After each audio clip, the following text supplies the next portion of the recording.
Ayan, ito yung kanilang abuhan. At ganyan.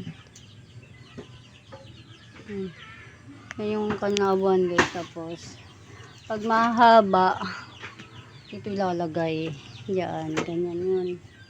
Pag may iksi na dito sa baba na. Yan. Ganyan siya. Dapat nakaano lang. Para hindi na mahirap mag-ano. Ito kasi nakatumbling ano. Pagka maiksi na dito na yan sa talo. Pag yung mga medyo mahaba sa taas. Ganyan siya guys. Ganyan ang buhay sa probinsya.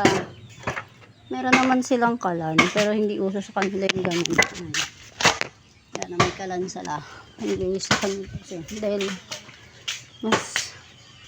mas maigi sa kanila yung kahoy. Yan. Dami niya nang nagawa.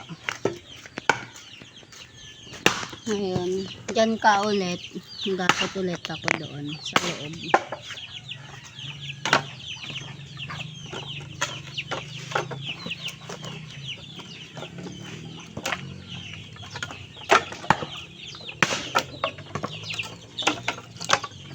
Yan.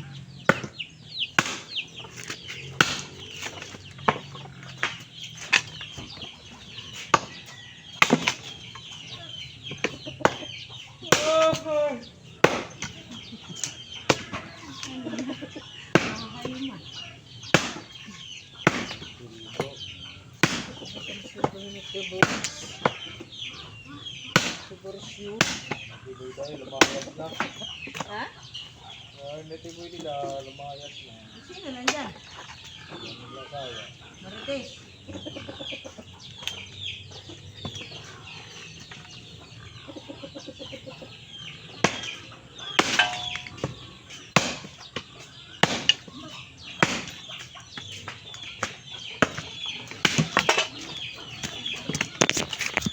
Ma, ano yung ginagawa mo, ma? Nagmi-mix ng pagkain ng baboy. Ay, ang galing. May mix-mix lang tong ganito. Okay na yan. Tapos na. Finished. Pag ganito, okay na to. Opo. Bakit tinutubigan na siya ngayon, ma? Natural. Kaya meron siyang halo na. Pero dati, ma, di ba pure lang siya, walang halong tubig. Magastos yun. Kaya hindi man to pambenta. Pang anakon man. Okay. Maramihan na to, mama. Parang dati, ito lang yung gamit mo ngayon, may ganito na. Yes. Kailangan nila kasi hindi perehon tubong nila.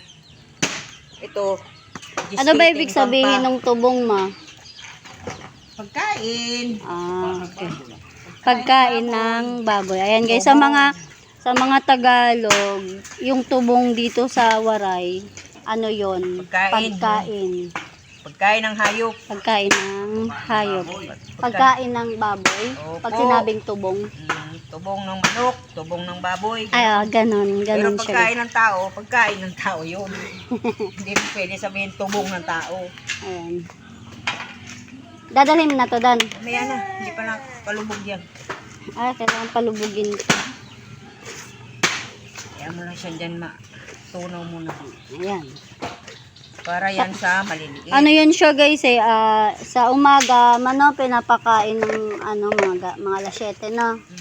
Tapos sa naman, sa ganitong oras naman, pinapakain ulit. 5 o'clock. 5 o'clock.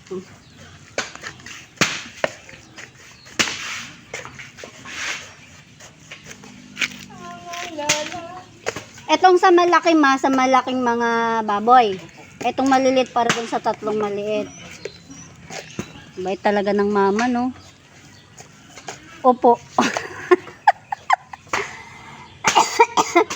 Opo. Kuwela din no? Opo. Ayan. Nangangamoy ng baboy.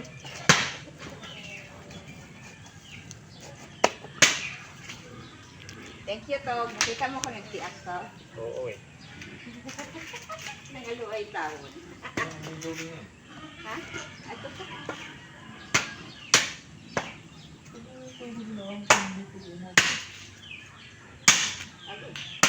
Kapot mo nga, may isang ba?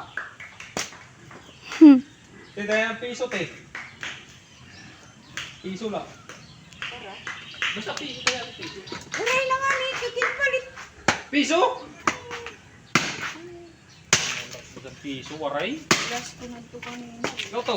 Palit ko na ko. Bayda, Piso lang. kuha ka to may wallet na itim. May piso pa ito doon. Piso, basta piso, tayo ang piso. Nagkagulo sila sa piso, kawawa naman. Eh, kailangan nila ng piso.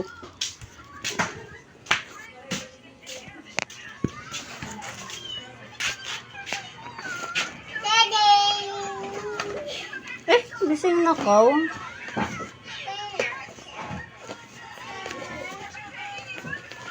Yung aking mga anak ay ayan, nasa ano lang sila